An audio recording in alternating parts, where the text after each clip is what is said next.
दोस्तों नमस्कार। चर्चा का विषय में आप सभी का मैं विश्वपति स्वागत करता हूँ। चर्चा के विषय में आज चर्चा करूंगा कि यदि अमेरिका भारत की मोदी सरकार को गिराने में विफल हो जाता है तो क्या भारत और पाकिस्तान का युद्ध फिर से नजदीक है, और यदि इस बार युद्ध हुआ तो क्या इस बार सिर्फ लड़ाई सरकार से नहीं होगी बल्कि पाकिस्तान भारत के औद्योगिक इंफ्रास्ट्रक्चर पर हमला कर सकता है, भारत के उद्योगपतियों को नुकसान पहुंचा सकता है,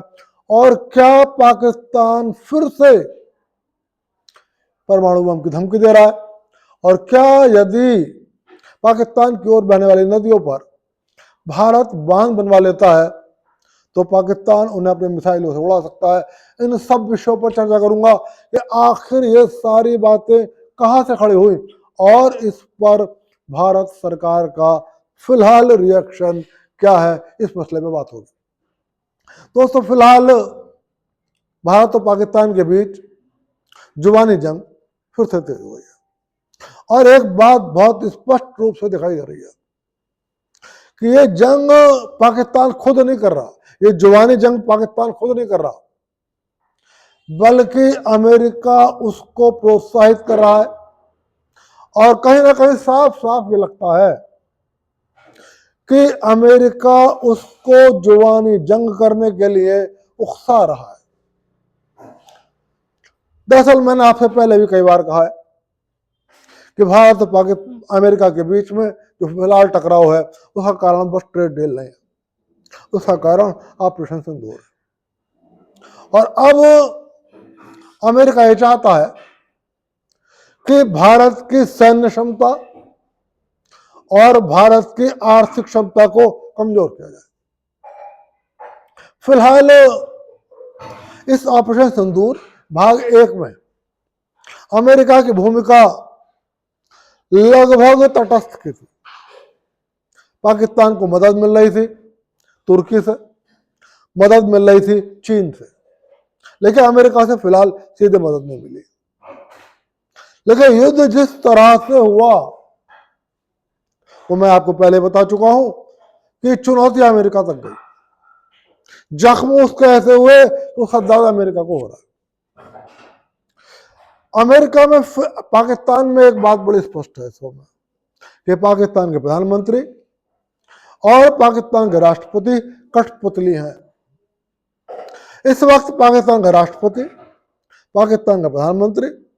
पाकिस्तान का विदेश मंत्री, रक्षा मंत्री और सेना अध्यक्ष,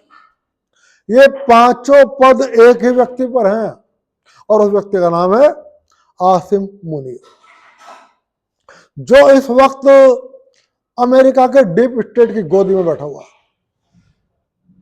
और अमेरिका के डीप स्टेट के इशारे पर सारे काम कर रहा है। वो विदेश यात्राएं भी इस तरीके से कर रहा है कि मानो वो पाकिस्तान का सर्वे सर्वा हो। शायद पूरी दुनिया ने इस बात को अनऑफिशियली मान लिया है कि शहबाज शरीफ एक रबर स्टैंप है, राष्ट्रपति आसिफ अली जरदारी एक रबर स्टैंप है, और आसिम मुनीर जो फिलहाल फील्ड मार्शल है, शायद अघोषित रूप से वो पाकिस्तान के तानाशाह है। अमेरिका ने उनको एक बार फिर आमंत्रित किया था, उन्होंने अमेरिका में कई प्रोग्राम करे और शायद पहली बार ऐसा हुआ है कि किसी दूसरे देश में बैठकर किसी तीसरे देश को परमाणु बम की धमकी दी गई है, और ये धमकी दी गई है अभी इस दौरे में जब आसिम मुनीर फिर से अमेरिका गए।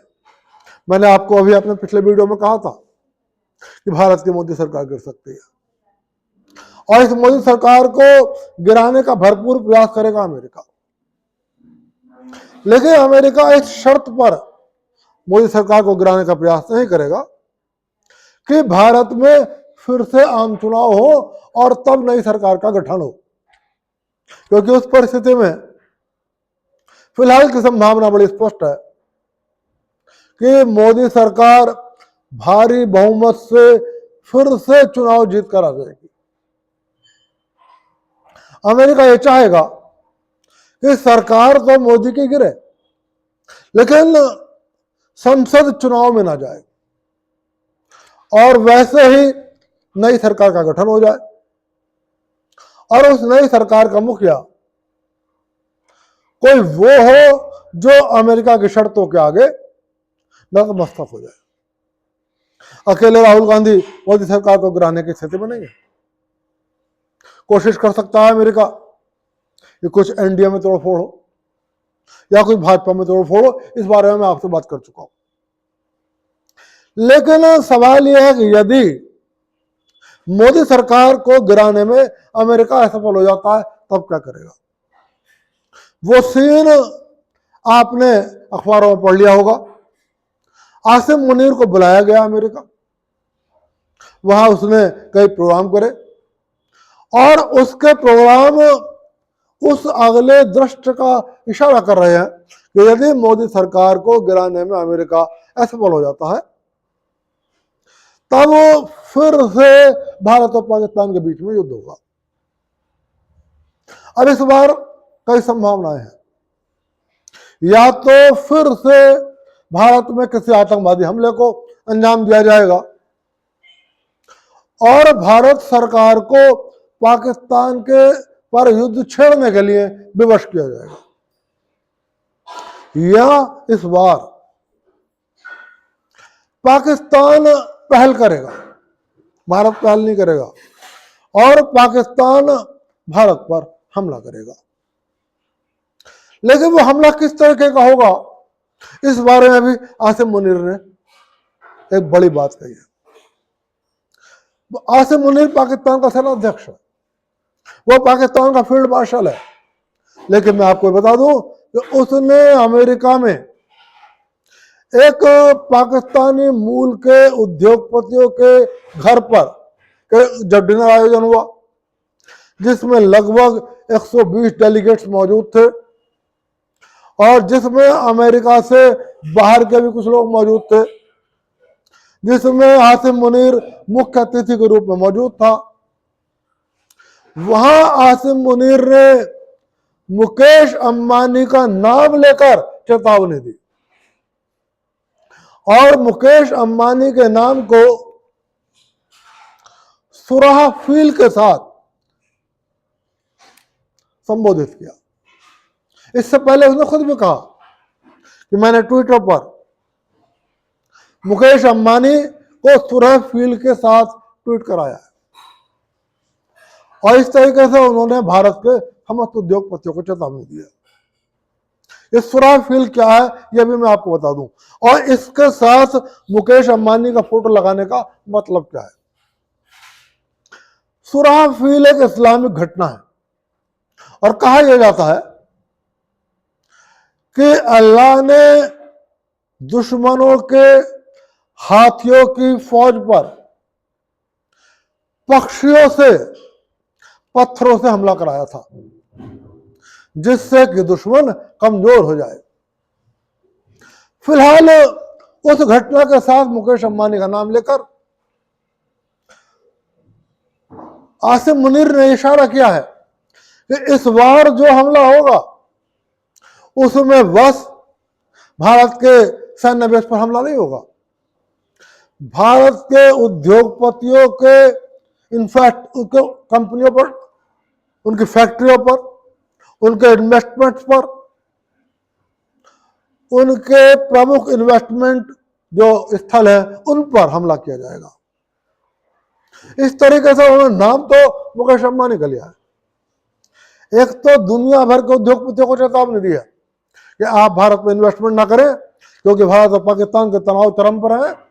और इस बार यदि युद्ध होगा तो भारत के तमाम औद्योगिक घरानों के औद्योगिक इकाइयों पर,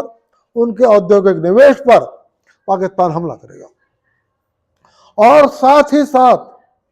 भारत के भी तमाम उद्योगपतियों को चेतावनी दी गई है कि या तो आप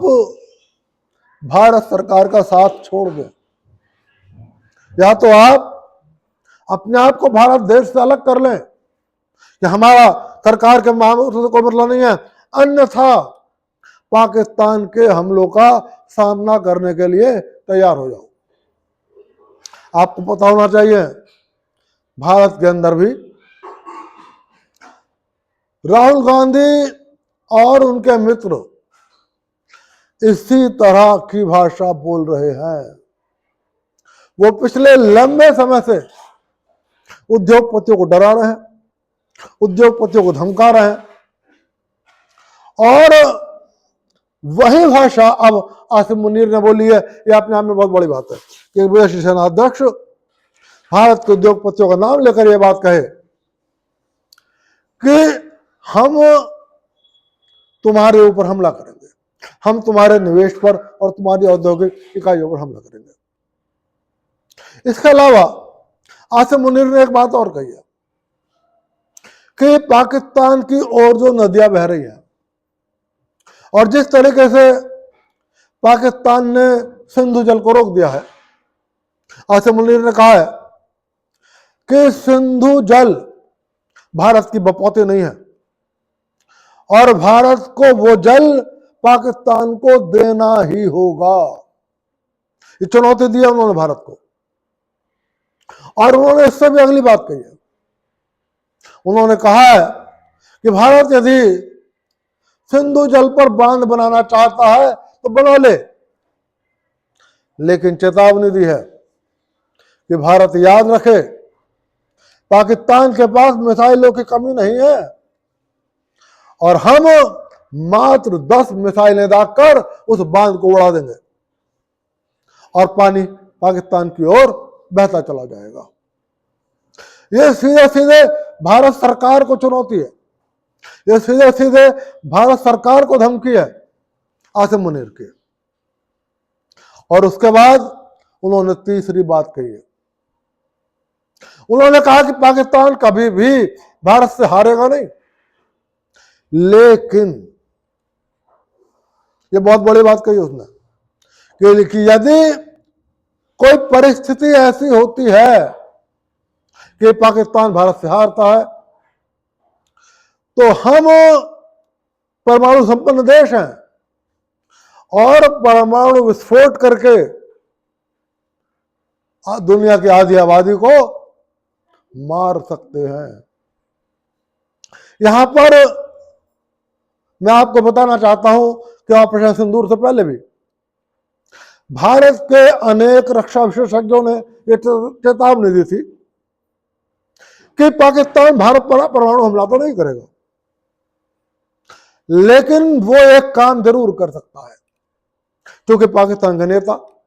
पाकिस्तान के जनरल्स, उनके परिवार पाकिस्तान में नहीं रहते, उनका इन्वेस्टमेंट पाकिस्तान के अंदर नहीं है, वो सिर्फ पाकिस्तान पर राज करते हैं, लेकिन रहना सहना खाना पीना उनका सारा मकान दुकान व्यवसाय सब कुछ यूरोप में है या कुछ और देशों में है। उनको पाकिस्तान की जनता से कोई लगाव नहीं है और वो अपने परमाणु बम को पाकिस्तान की सीमा के अंदर ही फोड़ सकते हैं। पहली बात तो वो इसका दोष भारत पर डालने का प्रयास करेंगे और दूसरी बात उनकी मंशा ये हो सकती है कि उदाहरण के लिए लाहौर भारत की सीमा से बहुत नजदीकी है, शायद 25 से 29 किलोमीटर दूर भारत की सीमा से लाहौर है, और यदि वो लाहौर पर परमाणु बम गिरा देते हैं, खुद पाकिस्तान अपना परमाणु बम लाहौर पर गिरा देते हैं, तो उसकी आंच भारत के पंजाब तक आएगी या गुजरात से जो पाकिस्तान की सीमाएं लगती हैं वहां पर पाकिस्तान अपनी सीमा के अंदर अपने देश की जनता पर ही परमाणु बम गिरा सकता है, यह सोचकर कि भले ही 100 पाकिस्तानी मारे जाएंगे लेकिन 10 हिंदुस्तानी भी मारे जाएंगे। तो इस तरीके से एक बार फिर पाकिस्तान के फील्ड मार्शल, जो अघोषित रूप से इस वक्त पाकिस्तान का तानाशाह है, उसने ये 3 बातें बहुत बड़ी कही है और सबसे महत्वपूर्ण बात यह है कि यह बात उसने अमेरिका की धरती पर खड़े होकर कही है। और उससे भी बड़ी बात यह है कि जब अमेरिका की सेना के जनरलों से ये बात पूछी गई, अमेरिकी सरकार के प्रवक्ताओं से ये बात पूछी गई कि आपके देश की जमीन पर खड़े होकर दुनिया के एक दूसरे देश ने एक तीसरे देश को परमाणु बम की धमकी दी है, आपकी जमीन पर खड़े होकर आसिम मुनीर ने भारत को धमकियां दी हैं, इस पर आपकी क्या प्रतिक्रिया है? तब अमेरिका के जनरलों ने, अमेरिकी सरकार के प्रवक्ताओं ने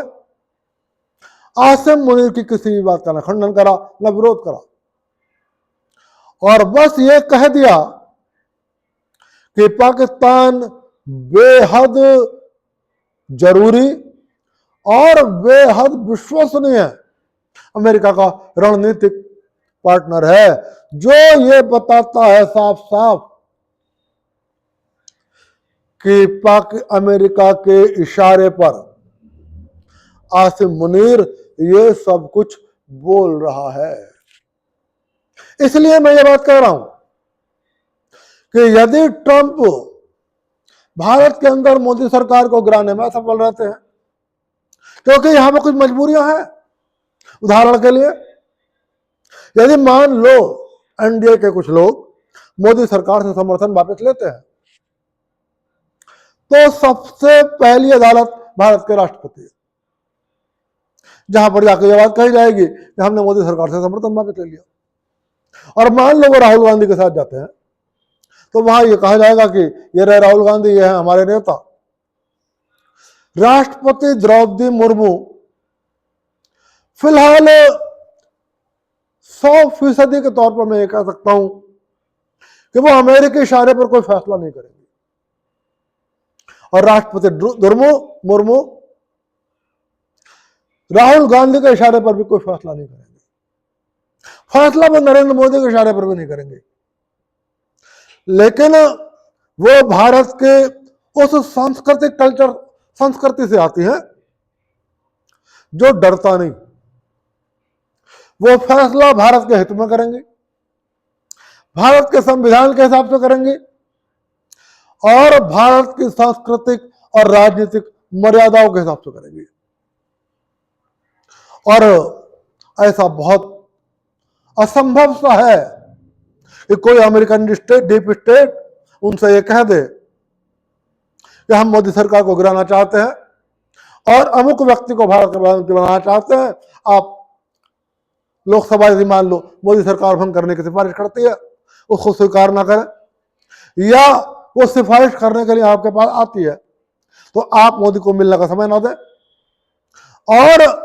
दूसरे गुट को मानते हुए उसको सरकार बनाने का निमंत्रण दे दें। तो यहां पर अमेरिकी रास्ते में एक बहुत बड़ी बाधा भारत की राष्ट्रपति द्रौपदी मुर्मू हो सकती है। हालांकि राजनीति में कुछ भी हो सकता है। जगदीप धनखड़ जी चले गए हैं, बहुत कुछ कहा जा रहा है, लेकिन मैं उस पर आज बात नहीं करूंगा। उसके बाद यदि द्रौपदी मुर्मू के यहां से डीप स्टेट अमेरिकन निराश हो जाता है, तो वो भारत के सुप्रीम कोर्ट की ओर भी रुख कर सकता है। भारत का सुप्रीम कोर्ट के आस्था पर भी शक करने का कोई कारण नहीं है,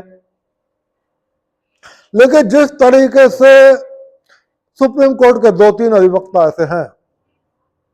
जो जब चाहते हैं जब कोर्ट को खुलवा देते हैं,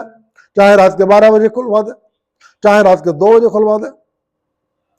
चाहे जो इस घटना को तुरंत मेंशन कर दे और उनके अनुरोध का तुरंत संज्ञान ले ले। और जिस तरीके से पिछले कुछ दिनों में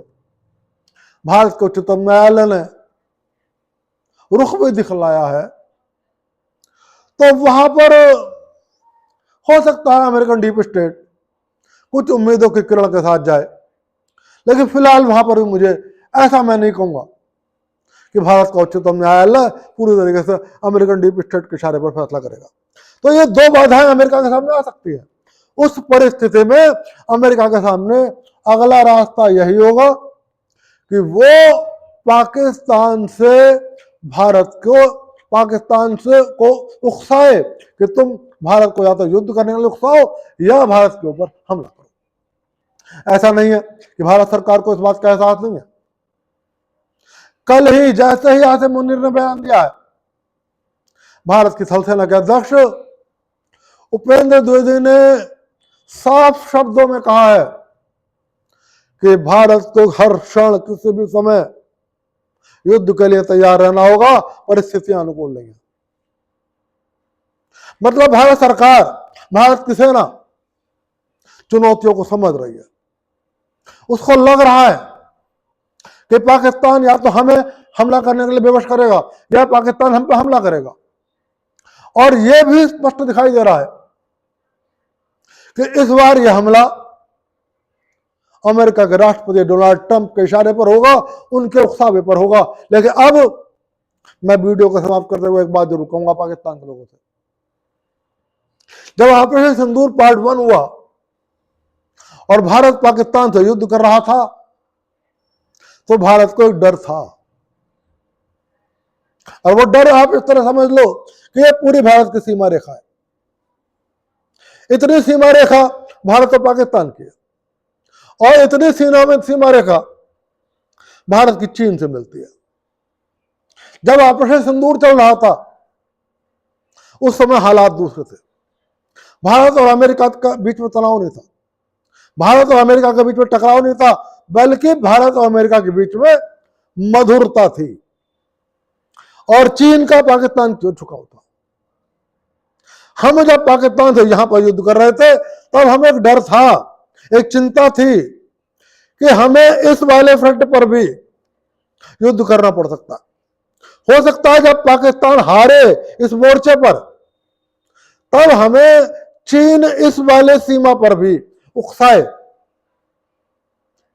तो हमारा युद्ध का दायरा बढ़ सकता है, हमारी परेशानियां कोई बढ़ सकती है। लेकिन अब मैं ये कहना चाहता हूं कि हालात दूसरे हैं। बहुत तेजी से अंतरराष्ट्रीय हालात बदल रहे हैं। हो सकता है जो परिस्थितियां आज हो वो कल ना हो, परसों ना हो। रूस लगातार ये प्रयास कर रहा है कि भारत और चीन के बीच में जो मतभेद है वो दूर हो जाए। भारत के रक्षा मंत्री, भारत के विदेश मंत्री और भारत कहने से लगातार चीन और रूस के साथ मीटिंगें कर रहा है, कई मीटिंग हो रहा है। ऐसे अमेरिका जा रहा है, रूस जा रहे हैं, रूस के राष्ट्रपति से बहुत गंभीर चिंतन हो रहा है, रूस के रक्षा मंत्री से एनएसए से गंभीर चिंतन हो रहा है। एनएसए रक्षा मंत्री, विदेश मंत्री चीन जा रहे हैं, वहां शी जिनपिंग से मिलना है, बातचीत हो रही है। वहां के विदेश मंत्री, रक्षा मंत्री एनएसए से मिल रहे हैं, मतलब गंभीर चिंतन का दौर चल रहा है। तो यदि इस बार ऑपरेशन सिंदूर पार्ट 2 हुआ, तो भारत यहां पर तो युद्ध करेगा पाकिस्तान से, लेकिन इस वाले मोर्चे पर भारत निश्चित होगा। और भारत का यह निश्चित होना पाकिस्तान के लिए, और भारत में जो पाकिस्तान प्रेमी राजनीतिक दल है, भारत की संसद में जो पाकिस्तान प्रेमी सांसद है, और भारत की जनता में जो पाकिस्तान प्रेमी जनता है, वो ये बात समझ ले कि इस बार भारत पूरी ताकत से इसी सीमा पर युद्ध करेगा, क्योंकि इस सीमा की उसे चिंता नहीं होगी। और यदि इसी सीमा पर हमला होता है, युद्ध होता है, इस बार तो भारत बस कराना हिल्स तक रुक गया। लेकिन अब यदि पाकिस्तान ने विवश करा, तो भारत की सेनाएं यदि पीओके की ओर चली जाएं, तो कोई आश्चर्य मत करना। मैंने आपको पिछली बार भी कहा था, जो ऑपरेशन सिंदूर चल रहा था, भारत की टुकड़ियां, सैन्य टुकड़ियां एक दूसरे देश के अंदर स्थित भारतीय वायुसेना के अड्डे पर पहुंच गई थी। हालांकि सरकार ने इस बात को औपचारिक रूप से स्वीकार नहीं किया था, लेकिन भारत सरकार की पूरी तैयारी थी कि यदि युद्ध का मोर्चा बढ़ता है, तो भारत उस दूसरे देश में स्थित वायुसेना के अड्डे से हवाई हमले पाकिस्तान के पीओके पर कर सकता है। क्योंकि यदि वहां से भारत की सेनाएं पीओके पर हमला करती हैं, तो भारत के विमानों को पाकिस्तान के वायु क्षेत्र में नहीं उड़ना होगा, और वो बिना पाकिस्तान के वायु क्षेत्र में घुसे पीओके पर हमला कर सकते हैं। इस नए समीकरण में जब भारत के साथ चीन और रूस के साथ संबंध कुछ अलग दिशा में जा रहे हैं, वो देश अभी भी भारत के ही साथ रहेगा इस नए समीकरण में भी। तो फिलहाल मैं खास तौर से भारत के वो नेता जो बहुत खुश हैं कि पाकिस्तान हमला करेगा, भारत की पराजय होगी, भारत की सेना हारेगी, भारत की जमीन छिनेगी,